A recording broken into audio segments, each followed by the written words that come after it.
होता है। सभी अपने अपने इष्टों का स्मरण करते हुए अपने अपने यथा स्थान पर बैठ जाएं, अन्यथा मेरे द्वारा सब मारे जाएंगे। सब तो भैया आराम से चुपचाप अपने इष्ट का स्मरण करते हुए अपनी जगह पर बैठ गए, लेकिन वो अभिमानी दैत्य नहीं बैठा। भगवान समझ गए कि यही दैत्य है जिसने संगम को किया है। भगवान ने अपने सुदर्शन चक्र को निकाला और उस दुष्ट दैत्य का संहार कर दिया। जैसे उस दैत्य की मृत्यु हुई, देवता पुष्पों की बरसात करने लगे, जय जयकार होने लगी। लेकिन जब जय जयकार हुई तो सब देवता हाथ जोड़कर खड़े हो गए, बोले महाराज आपने इस दैत्य का तो वध कर दिया है, लेकिन ये संगम पी चुका है। संगम का उद्धार कैसे हो, क्योंकि हमारे पाप ताप संताप ये सब कैसे धुलेंगे। ये संगम पी गया, संगम का भी उद्धार करो।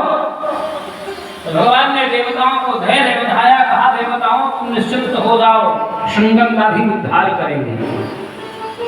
जानते क्या किया भगवान ने? उस दुष्ट दैत्य के पहले उदर को फाड़ा, पेट फाड़ दिया। तो उदर को फाड़ा तो उसके पेट में आमाशय और पित्ताशय में गंगा जी भ्रमण कर रही थी। क्या बात महाराज। तो पेट फाड़ करके जब गंगा को निकाला तो गंगा में पित्त रस मिल गया था, और पित्त रस होता है पीला। तो गंगा में जब पित्त रस मिल गया तो गंगा का जल पीला और मटमैला हो गया, गंगा को मुक्त कर दिया। सिराओं में भ्रमण करती हुई यमुना को निकाला, तो सिराओं में भ्रमण करती जब यमुना का उद्धार किया तो यमुना के जल में सिराओं का रस मिल गया था। सिरा रस मिलने के कारण यमुना का जल काला हो गया। लेकिन दुष्ट दैत्य सरस्वती की शक्ति को अपनी शक्ति से समाप्त कर चुका था। अगर थोड़ी देर हो जाती तो गंगा यमुना भी नहीं होती, उन्हें भी नष्ट कर देता। सरस्वती की शक्ति समाप्त हो गई तो भगवान ने देवताओं से क्षमा मांगी, ऐ देवों मैं विवश हूं, गंगा और यमुना को तो हमने मुक्त कर दिया, लेकिन सरस्वती को ये दुष्ट अपनी शक्ति में विलीन कर चुका है। अब सरस्वती यहाँ पर दिखाई नहीं पड़ेगी। इसलिए दो ही हैं, गंगा और यमुना।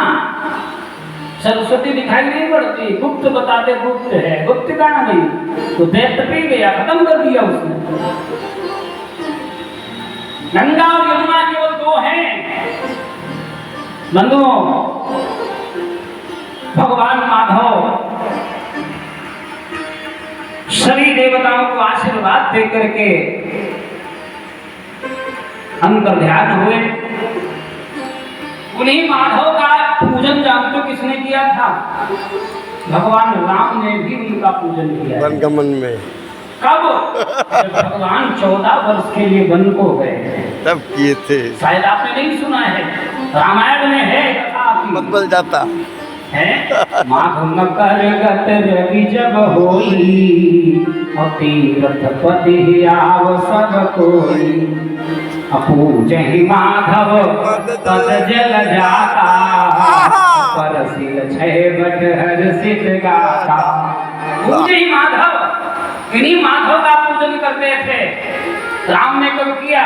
जब 14 वर्ष वन को निकले तो सबसे पहले भरद्वाज ऋषि के जब आश्रम पर गए, भरद्वाज जी ने कहा ऐसा करो, ऐ राम चलो तुमको संगम में स्नान कराएं।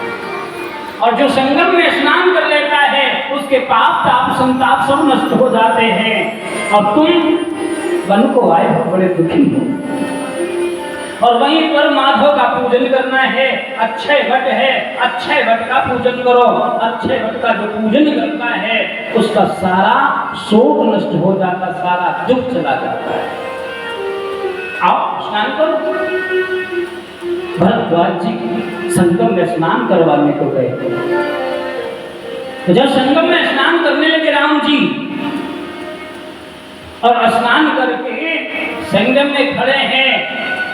संकल्प होने जा रहा है। तो जब संकल्प होने जा रहा था तो राम की दशा क्या हो गई? जब ध्यान केंद्रित करना,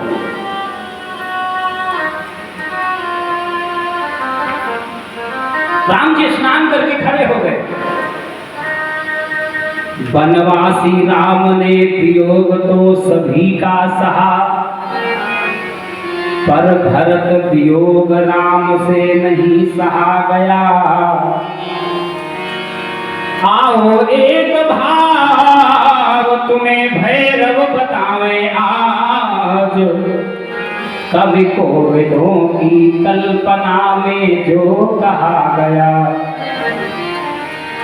राघव त्रिवेणी पर नहाने के लिए हैं खड़े, संकल्प समक्ष जैसे उनके पढ़ा गया। तो सुधि आई भरत की, सुनते ही भरत खंड अब